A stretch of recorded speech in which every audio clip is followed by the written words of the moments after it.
নমস্কার। অনেকে বলছেন 2021-এর পশ্চিমবঙ্গ বিধানসভা ভোটের আগেও এই রকম ঘটনা অনেক দেখা গিয়েছিল। খবরে সামনে এসেছিল অমুক নেতা তৃণমূল ছাড়ছেন, অমুক নেত্রী দল ছাড়ছেন, এতজন বিধায়ক তৃণমূল ছাড়বেন, এতজন সাংসদ তৃণমূল ছাড়লেন, কিন্তু ফলাফলে কোনো পরিবর্তন হয়নি। সেই তৃণমূলই কিন্তু তারপর জিতেছিল। এখন ঘটনা হচ্ছে 2026-এর পশ্চিমবঙ্গ বিধানসভা ভোটের আগে যতই তৃণমূলের মধ্যে গৃহযুদ্ধ শুরু হলো, তৃণমূলের মধ্যে গোষ্ঠী কোন্দল তৈরি হলো, এই সংক্রান্ত খবর যতই সামনে আসুক না কেন, আসলে এই সমস্ত ঘটনার পরে পশ্চিমবঙ্গের রাজনীতিতে ফলাফলের কি কোনো পরিবর্তন ঘটবে?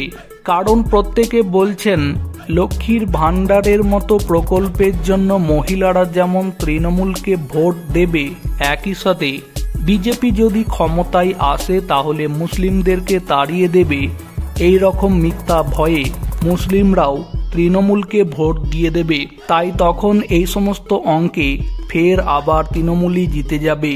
আর এবার তৃণমূলের অন্দরে গোষ্ঠী কোন্দলের বিষয়ে জানাতে গিয়ে পশ্চিমবঙ্গের বিরোধী দলনেতা শুভেন্দু অধিকারী যেমনটা দাবি করলেন, তৃণমূল দলে গৃহযুদ্ধ নিয়ে এবার বড় খবর দিলেন বিরোধী দলনেতা শুভেন্দু অধিকারী। শুভেন্দু অধিকারীকে এই বিষয়ে প্রশ্ন করা হলে তিনি তার উত্তর জানাতে গিয়ে বলেন, তৃণমূলে একটা গৃহযুদ্ধ চলছে, আমি সবটাই জানি, কিন্তু সবটা প্রকাশ্যে বলবো না। একাংশ বলছেন শুভেন্দু অধিকারীর এই কথা অত্যন্ত তাৎপর্যপূর্ণ।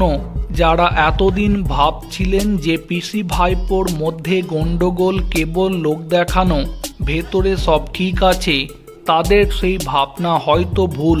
কেননা শুভেন্দু অধিকারী অল্প কথার মধ্য দিয়ে বুঝিয়ে দিলেন যে হ্যাঁ, তৃণমূলের মধ্যে একটা বড় গৃহযুদ্ধ শুরু হয়েছে।